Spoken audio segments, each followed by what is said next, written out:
something about MFA and the Neem. Hi everyone, thanks a lot for coming here. MFA records के बारे में अगर मैं आपको बताऊं तो I am also an artist.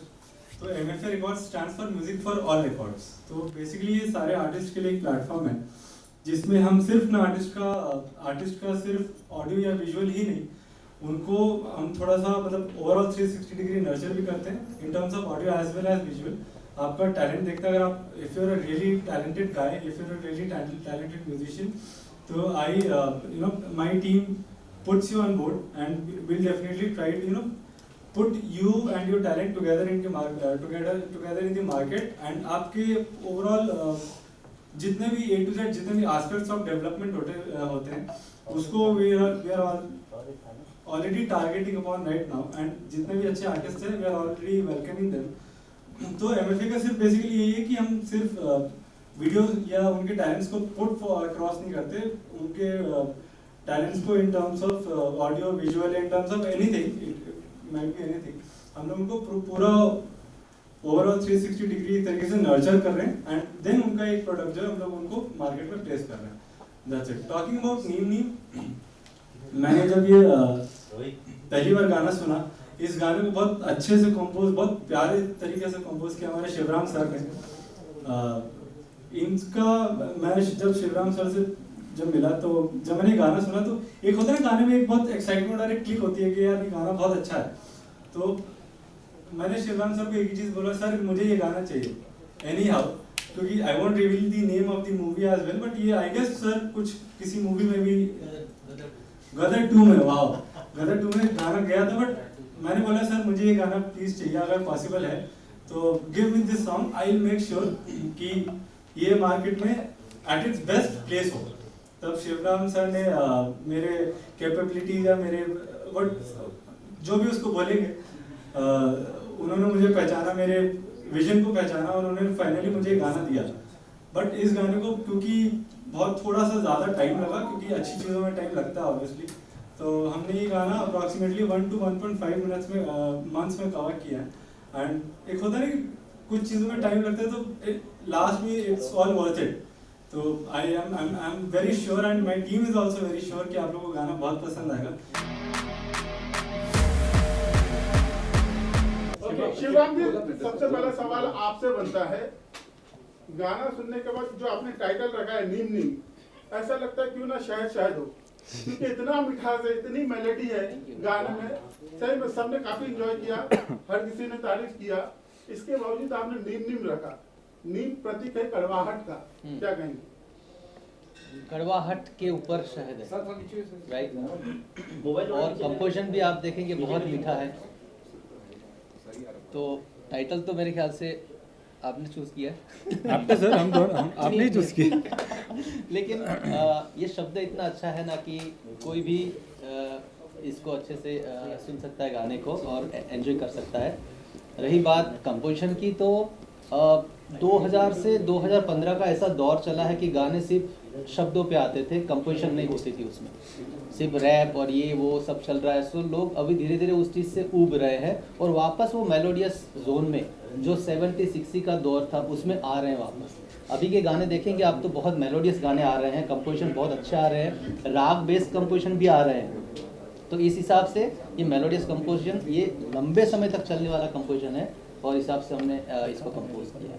कितना वक्त लगा आपको इस गाने को बनाने के लिए, किस तरह का अनुभव रहा और क्या उम्मीदें हैं? बहुत लंबे समय से इसे आपने अपने बैंक में बहुत ही संभाल के रखा था, तो क्यों इनको दिया, क्या कारण है, और इसके बाद इसका जो आप भविष्य देखते हैं इस गाने का, इसको किस तरह से देखते हैं? देखिए, ऐसे कंपोजिशन होते हैं ना, वो लॉन्ग इन्वेस्टमेंट होता है.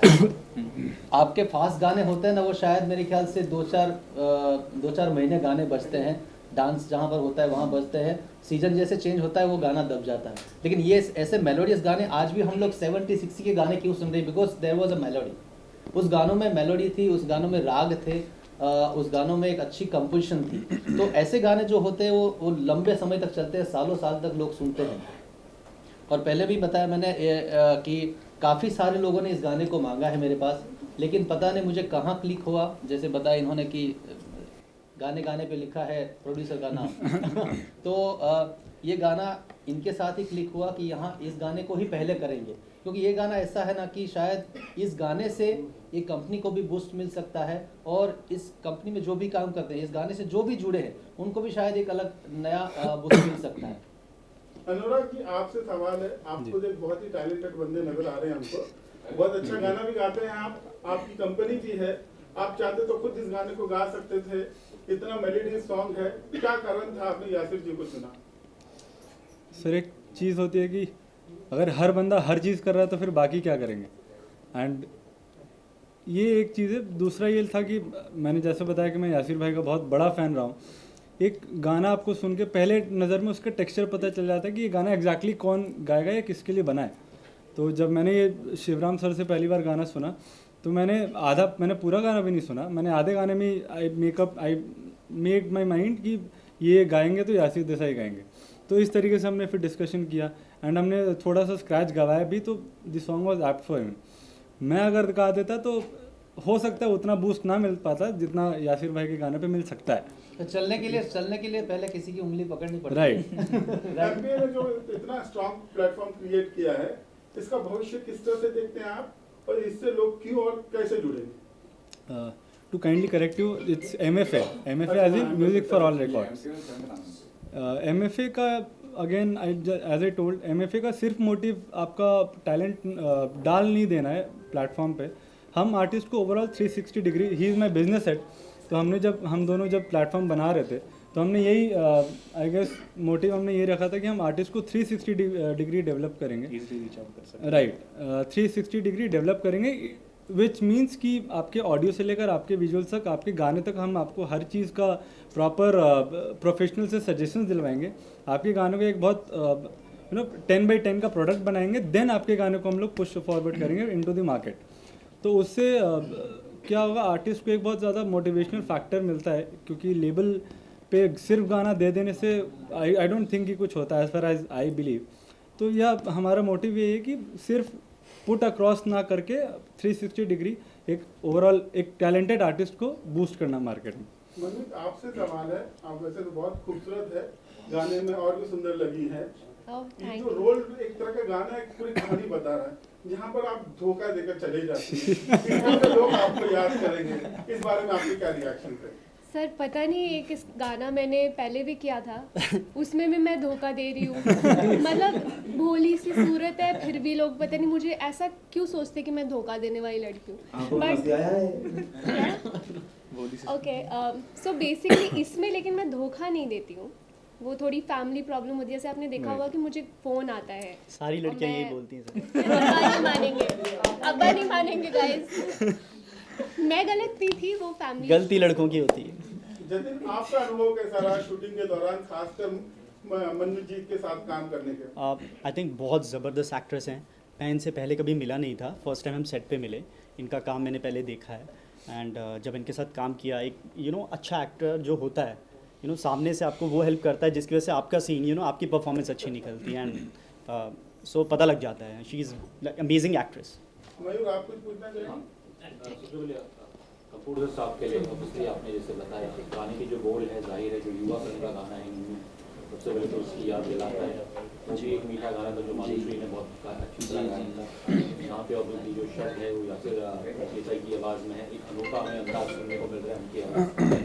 और ऑब्वियसली आपने इस गाने की जर्नी भी बताई कि कैसे ये पहले अनिल शर्मा ये गदर 2 के लिए था, तो सबसे पहले तो दाद देनी पड़ेगी आप लोगों की कि आपने अनिल शर्मा और सनी देओल के टाइम के लोग के हाथ से ये गाना छीन लिया। तो मेरा सवाल ये है कि इसे 2015 से ये गाना बना हुआ है, और आपको क्या लगता है कि क्या अगर ये गाना फिल्म में जाता तो शायद जिस तरह आप चाहते थे, क्या उस तरह से ये फिल्म में निकल के आता था या नहीं? डेफिनेटली आता, अगर किसी भी फिल्म में जाता है गाना तो अच्छे से निकल के आता हो।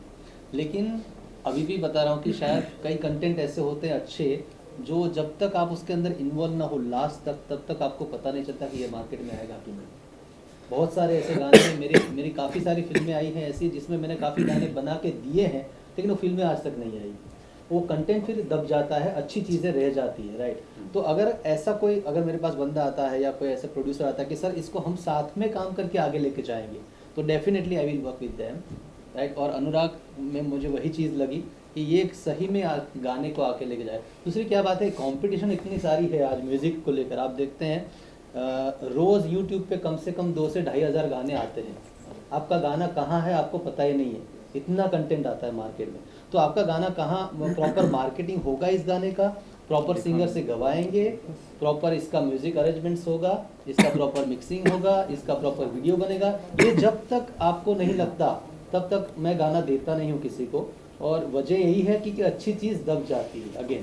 सो मुझे लगा अनुराग की बातों से जब हम पहली बार मिले कि सर हम गाना करना चाहते हैं, तो हमने यही डिस्कशन किया भाई किस लेवल पे हम लोग लेके जाएंगे गाने को, क्योंकि अगर वो लेवल पे गाना नहीं गया तो गाना वापस वहीं के वहीं रह जाएगा। सो उस हिसाब से हमने प्लान करके साथ में ये गाना इस गाने को आगे लेके आए हम लोग। मनीष जी, हाँ आपके जी। करियर में जो अभी तक जैसे आपका इंट्रोडक्शन किया जाता है कि डिम्पल्स फ्रेंड फ्रॉम शेरशाह, हाँ जी। तो क्या लगता है कि इस सुंदर गाने के बाद आपकी खुद की एक पहचान इस गाने द्वारा बन पाएगी? Absolutely sir. उसमें तो डिम्पल्स फ्रेंड थी ना, यहाँ पे आई मीन द मेन। सो या उसकी एक अलग खूबसूरती है क्योंकि वो एक फिल्म है और ये गाना है। गाना मतलब लोग आई थिंक ये गाना गाएंगे तो उनको मैं याद आऊँगी, वो मेरा वीडियो। सो या पहचान तो बनेगी। लेकिन ऑब्वियसली जो अभी ये इस कॉन्फ्रेंस में शुरू से अंत तक बार-बार आपको हॉट केक कहा जा रहा है बाय द पता नहीं क्यों ऐसा बोल रहे हैं। लगते हैं मुझे पूछा था अगर ये आपको हॉट केक कहते हैं, सॉरी हु? अगर ये आपके दोस्त एंकर जो आपको हॉट केक कहते हैं तो आप इन्हें क्या कहते हैं? Cherry on the top? नहीं भाई, ये पता नहीं है कहाँ से आज इनके मुंह से ये शब्द निकल गया भाई, ऐसे ऐसे शब्द मारे। तो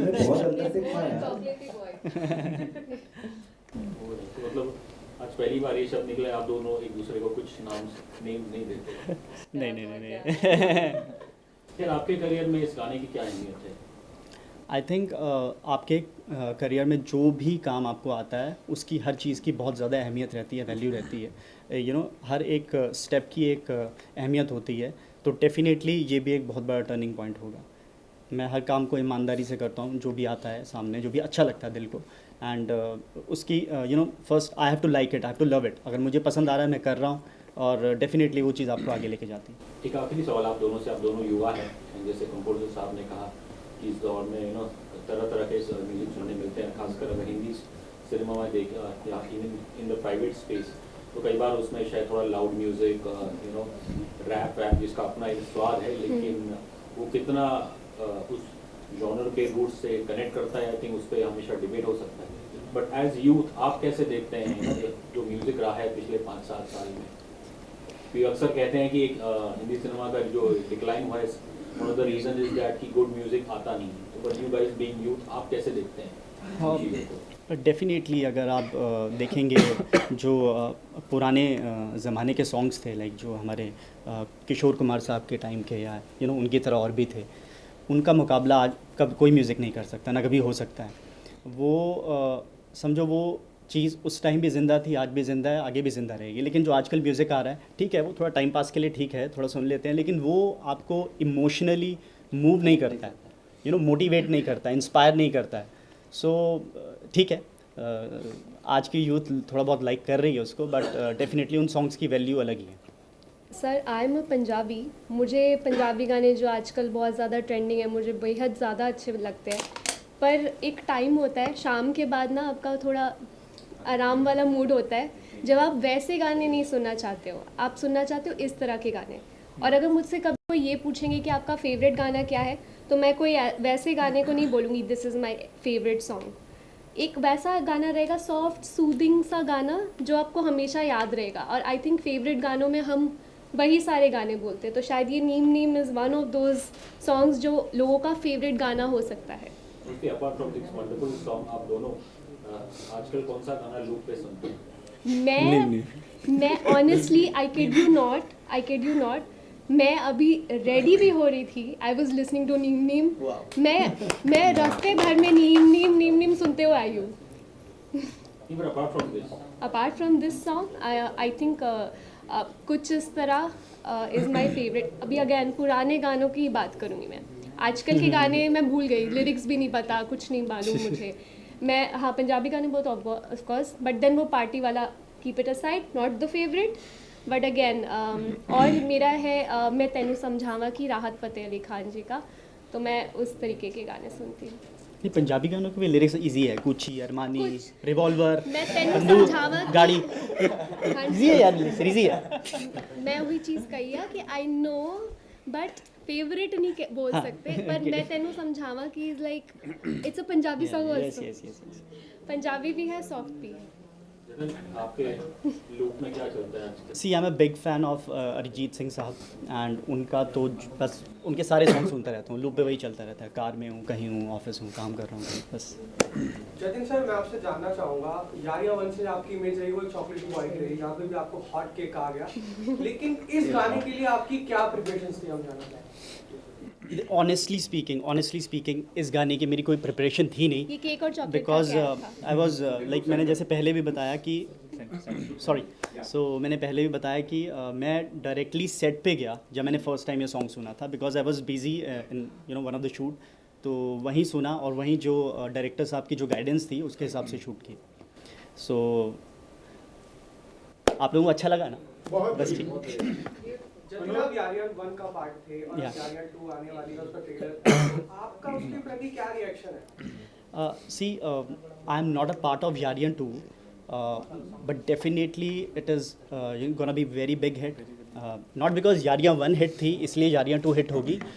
See, I've worked with this talented director Divya Khosla ma'am, who was a part of Yariyan 1 and who is a part of Yariyan 2 as well. She is very dedicated, very hardworking, very passionate about the craft of film making, और मुझे लगता है कि जिस हिसाब से उनकी dedication है उस वजह से मैं बोलूँगा कि यारिया 2 पे हिट रहेगी। और आप देखें यारिया 1 से लेके अब तक जितने भी प्रोजेक्ट्स उन्होंने किए हैं सारे कमर्शियली सक्सेसफुल रहे हैं, and the reason is her dedication, and so this is gonna be hit, and songs तो ऑलरेडी हिट जा रहे हैं। अनुराग जी, एक आखिरी सवाल मेरा आपसे है, आज कहीं ना कहीं सेलिब्रेशन का माहौल है, जो सेलिब्रेशन के स्टार हैं यासिर साहब वो नज़र नहीं आ रहे, आप उनको कितना मिस करते हैं?